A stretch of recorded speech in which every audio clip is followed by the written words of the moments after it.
Hello, beautiful people. Hi, guys. How are you all doing? Welcome to the Becoming a Woman TV. And it's so nice to have you here. As you can see, we've got ourselves a new background going on there. Well, thanks to my wonderful and able cameraman and all the rest. uh, if you know, you know. Yeah, so um how are you doing? Thank you for the love on the last video. We just try to step up bit by bit, as much as we can. Okay, so I've got quite a few things that I want to share today. So we'll see how it goes.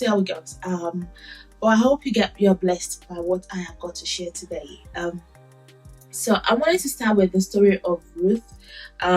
We talked about the last couple of videos. I was talking about chapter 1 of Ruth, because that is where the reference for the Becoming a Woman conference coming up in December. The old information is on the screen right now, and so I wanted to just kind of dissect the book, because I've been studying the book of Ruth. Well, I studied it a couple of years ago, so I've gone back to it again, and that's the interesting thing about it, the Word of God, because the last time I went to it, I wrote it in this book, and then this time around, I've been led to go through it again. I'm receiving a new kind of revelation as to, oh wow, that's interesting. So yeah, we're going to go through chapter 2. The last time we did chapter 3, verse 1. So I'm going to go to chapter 2 and then the rest of chapter 3 as much as we can today. And then I want to share with you a little message as well. So if we look, I'm not going to go through the whole story, but we know that in chapter 2 was when Ruth, after obviously she's been staying with her grandmother, I keep saying grandmother, her mother-in-law, for a little while, she said, okay, let me go out, let's just get some food, we can have food at home and take care of herself. Thinking about it now, I wondered where they stayed. I'm guessing the ex-husband, the late husband of Naomi had a house already, so I'm guessing they already had a house before they left, so they're just staying there. Yeah, I'm just thinking about it in this time. But anyway, Ruth said, okay, she's gonna go and get some, work. I'm guessing the idea was for her to work, get some money so that they can obviously take care of themselves. So she went into a different field, and she happened to just land on this particular field where she was busy working, and it so happened on that day. I don't know if everything happened on the same day, but it happened on that day that the owner of this field, this is the barley wheat field, came up, whose name is Boaz. He came and he saw her, like, oh, what's that girl? In my mind, this is what I'm thinking. He was checking Ruth out. So I'm guessing that Ruth was some fine girl, She was a pretty girl. So I'm guessing that's the case. Or it could be because Boaz probably know all of his workers, and then he just realized that, oh, this person is different. I don't know, because from what we understand, Boaz is a rich man. He's a rich, obviously. For him to own a big old field, he must be very, very rich. So I'm not thinking he will have time to want to know all the people. I'm pretty sure it's a big field, and he wouldn't know all the people that work on his field. I don't know. Who knows? But anyway, I'm guessing that Ruth was a fine girl, because if you follow on the story, okay. Anyway, I don't know, but I am guessing that's the case. Anyway, he noticed that, I see you. Okay. And he asked, oh, who's this fine girl? I'm just joking. I don't know. But I'm guessing it has to be the case, And then he said, oh, this is Ruth. She's the one that is, taking care of her mother-in-law and blah, blah, blah.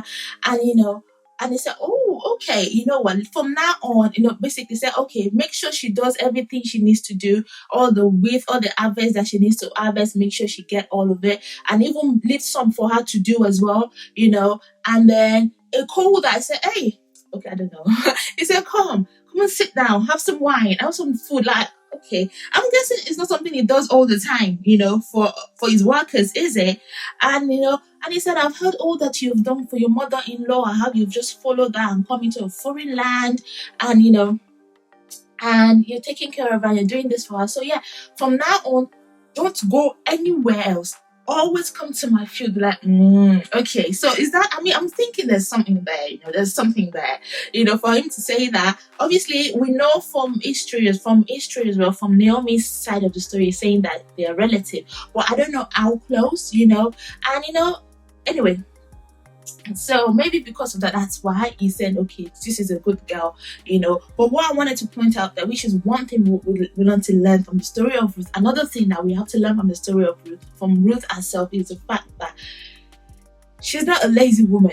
And she was noticed while she was working. I always like to say this to people, even before I got married, that don't bother about relationship, about looking for a husband. There was a time my friend be like, I want to, don't worry about all these things. The right man will find you. The right man will find you as you go along. Just busy, focus on you, focus on what you've got, focus on your job, your career, and things like that. Some people might argue with me when it comes to, because they say a lot of people are so focused on their career, they don't socialize. I mean, think of it as you may, but all I'm saying is that don't be so caught up and so engrossed in wanting a man or wanting to have a man. Don't let that bother you. The right man will find you, just like Boaz found Ruth. Now, there's a twist, there's a little thing that I have with that story. But so this is one story from the Ruth, because she was busy working. She was found working. She didn't stay at home. Did you think if she had stayed at home and crossed her leg and say, and her grandmother be like, what are we doing to it? Or not doing anything, you think Boaz would have noticed that? I don't think so. So the fact that she went out, basically, she didn't go out looking for a man to take care of her. She went out looking for a job to take care of her and her mother-in-law. And that's one lesson to learn from there, that the right person, the man that is for you, just be busy doing what you have to do to better yourself. And then the right man will come along and just, the right one that is meant for you will notice you. And that's what happened in the case of Ruth. And another thing is that because she was so hardworking, she found favor as well. It kind of took her out because of her loyalty, her hard work, and it kind of singled her out as well. And I'm sure a lot of us can relate to that. Many people can relate to that. And some of us will be like, I don't know about that because I'm working and I don't see nothing. I don't see no man. Well, just keep on doing what you're doing. That's the thing. It's a matter of time. It's a matter of time, So yeah, that's what we can learn from the story of Ruth there. But mind you, at this time, we didn't know that Boaz was related to Naomi. Even Ruth didn't know that. It was when she got home that she thought, oh, look at, no, she brought home. The man even gave her a few more stuff to take home with her. And then she got home, she gave it to her mother-in-law. And she said, when did you go to harvest today? And she said, she went to this field and the name of the owner was Boaz. She said, Boaz, that's one of my husband's relatives, blah, blah, blah. And she said, yeah. So, and the man, and she said, and the man said I should keep on coming. She said, yes, you do what the man says. Okay, just keep on going. He's a good man. That's another thing. He's a good man. Now, what I'm saying that, so when you are busy doing your own thing, working hard, trying to build up yourself and be a better person, a good man, not just any man. See, what I'm saying is a good man, the one for you, will come along your way, not just any man. So yeah, so what was I saying there? So yeah, that is another lesson, and we know that Boaz is a good man. Now, let's go on to chapter 3. Chapter 3, verse 1, I talked about, Naomi said, okay, I think it's time for us to find your house, or find your place, for you to just settle down. You're still young, you're still pretty, you need to settle down. I talked about that already in the previous video, but now let's go to verse 2. She said, Boaz is my relative, and is a relative of ours, and is close. Now, I don't know if that's a culture, or I don't know, maybe that's how you have to marry the relative. I think that's what, from when I've known it, when I've heard about the story for a long time, since I was young, I think it's part of the culture. So, I may be wrong. Bible scholars correct me there. But anyway, she said, okay, go to Boaz. So now the barley harvest is happening tonight. So go there. I'm sure she told her tonight, prep yourself, look pretty, put on some lipstick, all this thing, and then go. And I like what Naomi didn't say, go and force yourself on him and things like that. he told her what to do. I mean, she told her what to do. And what I want to point out from verse 2 was the fact that it kind of gives us a bit of a timeline there from that verse 2, because it was saying barley harvest is happening tonight. If you read the whole chapter 2, you will know that Ruth was after what's the name? After Boaz told her so Ruth continued going to that field for harvest, till the end of the harvest. That's what the last verse of that chapter says. So from what we know, from what we know now, when it comes to barley harvest usually take place between April and May, and then the late harvest will be September and October. So I am guessing that it was rather probably between April and May, that this happened, when they first, it was probably a few months before they came. After they've arrived. So April and May, or it could be that she continued, obviously, during the September and October harvest, she continued to the end of the harvest for that year. That's what we're guessing. So we're guessing within a year, because when Naomi said, the barley harvest is happening tonight, so that means this would have been the following year, which is the following April and May, or it may have been the September, October late harvest one. I'm not sure. But I'm guessing all of this happened within a year. Look at how it just reminded me a story. A few stories I've read on reels that people get married within 6 months, 5 months, or even within a few. Like, I don't know. In my personal view, I like to savor it. I like to let's do it stage by stage. I'm that kind of person. For me, and but it happens. We see it happens a lot. But the thing is that when you find a good man, what are you waiting for? And then you will see that when a good man comes along, he knows. That's the thing. If you have a guy out there not even giving you any sign, not even mentioning anything about, you're my wife, or anything like that, or I see a future with you, not even doing anything, just not bothered, then that might be a red flag, because you can't be in a relationship with someone for 10 years and you just don't see nothing. That might be a red flag, because the right guy for you, that's what I believe.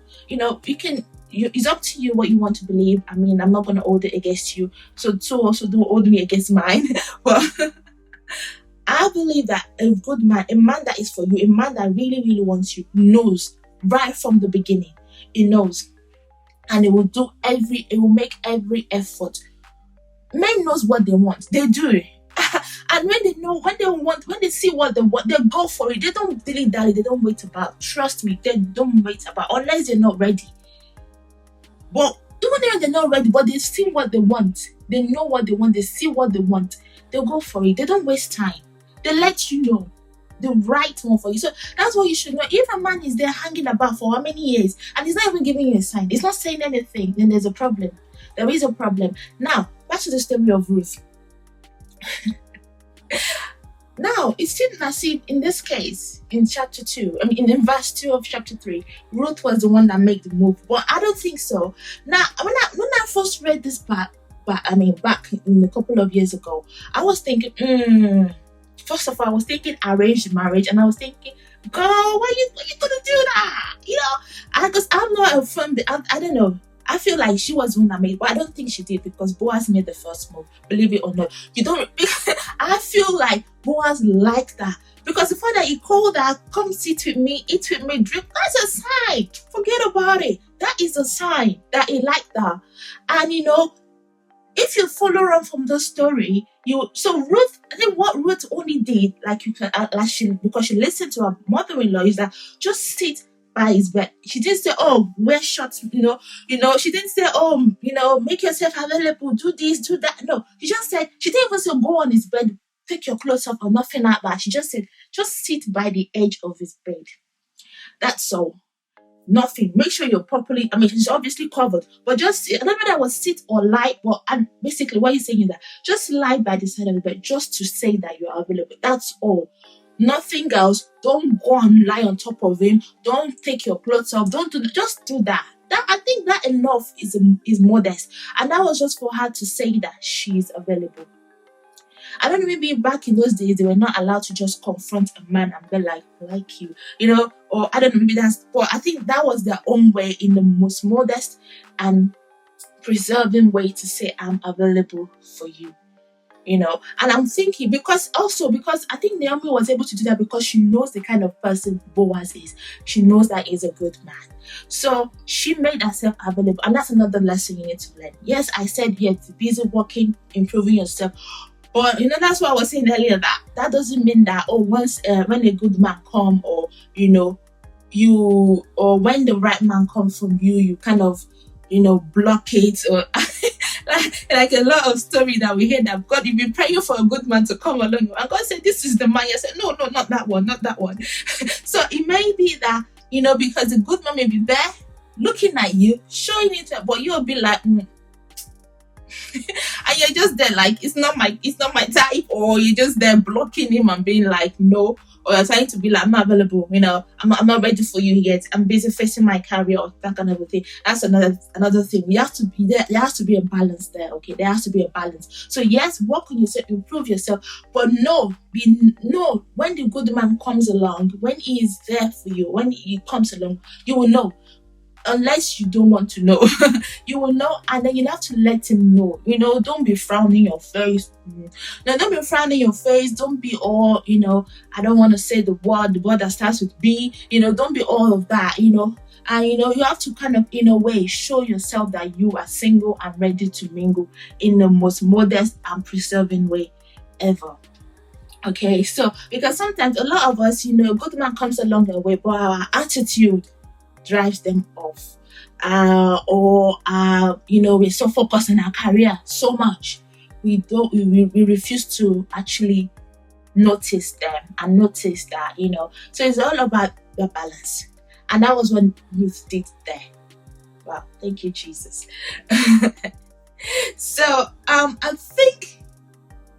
I think we all probably know what happens afterward. We all know the rest of the story, but I'm not going to carry on with the rest of the story. I'm going to leave it there. I think that's a good place to leave it today in this video. I hope you have enjoyed it. Thank you so much for watching. Thank you so much for subscribing. So go, if you haven't already, go and do it now. That is your cue to do it now, because there'll be so much more coming out. If you've at least learned something from this video, from this story, click the subscribe button and gear yourself up for the Bold Conference, Becoming a Woman Conference. Thank you so much, and I will catch you guys again in the next video. Bye bye.